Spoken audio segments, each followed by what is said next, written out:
The stun condition is devastating. It's an enormously impactful effect that does a few things. A stunned creature can't take actions, reactions, or move, can only speak falteringly, and automatically fails strength and dexterity saving throws. Plus, attacks against stunned creatures have advantage. I'll go over a few common ways to cause the stun condition in D&D 5e, before covering some tips for DMs and taking a closer look at the condition's rules.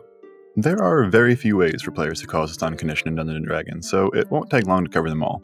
I'll start with the most commonly used stun-inducing ability in the game, and that's the Monk Stunning Strike.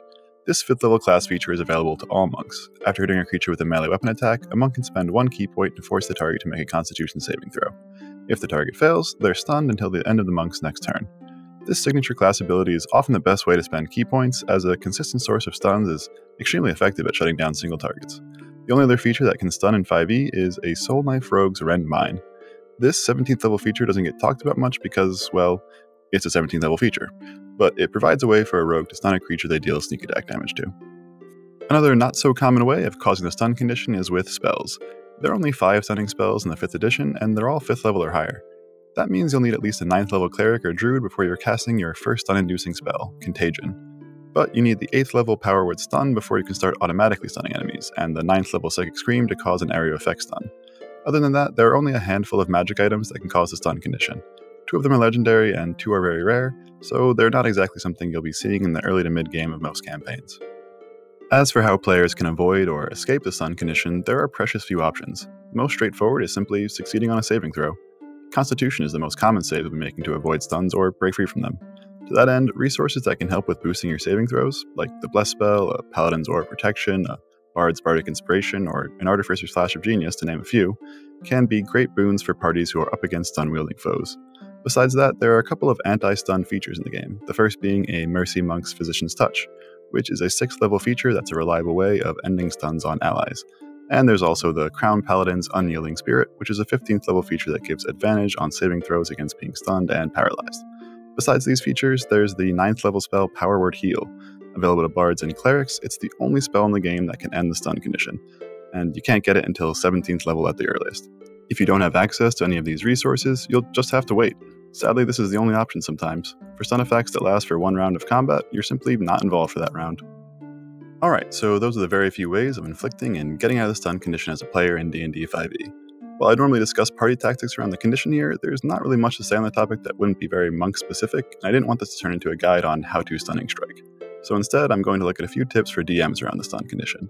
Tip number 1 is don't stun players too much. D&D is a game where each player only gets to do something about 20 to 25% of the time. And with rounds of combat lasting a few minutes each, having that number drop to 0% for a round or more just feels bad. Chronically stunned players can quickly start to feel like spectators rather than adventurers. While stun is certainly powerful, it's also just not fun. There's not much that players can do to counter stuns once they land. They just have to eat it and wait twice as long to play the game again. On the other hand, stunning a PC can be great for challenging groups that have advanced tactics that rely on one player's ability as the linchpin. By entirely removing that player from the fight, briefly, you can challenge players to think of a new strategy. Basically, you should avoid stunning your players for the most part, but keep it in your back pocket for veteran groups that need an extra challenge. My next tip is related, and that's to use D&D 4e's Daze Condition. This condition from the game's 4th edition makes a good, less powerful stun effect that DMs can use guilt-free. Translated roughly into 5e terminology, a dazed creature has attack disadvantage and is attacked with advantage, must choose between taking an action, bonus action, or moving each turn, and cannot take reactions. I like the Daze condition because the player can still take their turn. They're just limited in what they can do and are noticeably less effective. And my last tip is for new DMs struggling to counter Monk's spammable stunning strike, and that's to employ minions. Monks excel at shutting down single targets, but have a tougher time with big groups. If you can create a situation where the party must deal with other threats before they can all gang up on a stunned boss monster, you'll create more satisfying encounters for both yourself and your players. To be clear, I'm not suggesting that a Monk's stunning strike is in any way overpowered or in need of nerfing or countering. Minions are just a good idea for balancing out the action economy and watering down the effects of a single target stun. Those are just a few DM tips for the stun condition in D&D 5e. Now I'm going to quickly clear up a few misconceptions about how the condition works. Rule number 1 is that being stunned ends concentration, because concentration ends when a creature is incapacitated, and the stun condition incapacitates a creature. Rule number 2 is that a stunned creature automatically fails grapple and shove contests. This wasn't in the first printing of the player's handbook, but this was changed in later printings.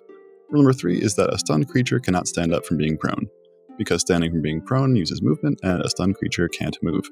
Rule number 4 is that a stunned creature cannot take bonus actions, because anything that deprives you of your ability to take actions also prevents you from taking bonus actions. The stun condition incapacitates you, which deprives you of the ability to take actions. And my final rule reminder is that a stunned creature cannot make opportunity attacks, because opportunity attacks require a reaction, and incapacitated creatures can't take reactions. As a final word, there are a few other ways that a player might find themselves stunned, like from environmental effects, optional DM rules for massive damage, and many creatures in the game's monster sourcebooks, with Mind Flayers and their Mind Blast ability being one of the most popular. Thanks so much for watching. I hope you found this guide on the stun condition helpful and can show your appreciation with a like and subscribe. It's a massive help for small YouTubers like me. If you have any stories about using the stun condition in your own Dungeons & Dragons game, or questions about its rules, please share them in the comments below. This is DnD Lounge wishing you the best of luck in your next adventure.